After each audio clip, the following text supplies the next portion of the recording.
na the way alivyokuwa na operate ndani ya kiwanja, ndio niliamini ni miongoni mwa wachezaji ambao watawapa Yanga tija, ndio watawapa Yanga credit sana mm. kwa sababu ni kijana chini ya miaka 27. Ndio Maanake unapata mchezaji ambaye anaelekea kwenye piki lakini ana nguvu, kwa maana ile energy ndani ya kiwanja. Ndio Ni striker mwenye ball control ndani ya mguu wake lakini ni team player. Nikisema team player ni wale washambuliaji wa kitimu wanaocheza na timu, maana hajitengi na timu, you understand? Yes. Kuna wale washambuliaji tunaitaga lone strikers, ndio anataka asimame aletewe huduma.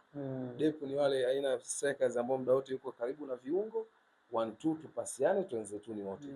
Kama leo amefanywa foul nyingi sana, you understand? Kwa hiyo anafanya purukushani pia nyingi nje ya boksi la adui kabla ya kwenda kufanya madhara yake ndani. Huyo ni mshambuliaji ambao defenders wengi duniani awe ni mlinzi wa kati au wa pembeni hawawapendi sana strikers wa aina hiyo kwa sababu hawakai sehemu moja. Anaomba mipira kwenye engo tofauti tofauti, atashuka chini hapa kwenye kiungo, ataenda pembeni, atakuja ndani. Kwa hiyo kama wewe defender ni mvivu hauko bize, atakushughulisha. Na ndio maana tazama namna kina Abdi Banda wa Dodoma Jiji, Augustine Nsata kapteni wa Dodoma Jiji ambao walikuwa wanacheza center backs wawili, tazama walipopata shuruba kucheza naye.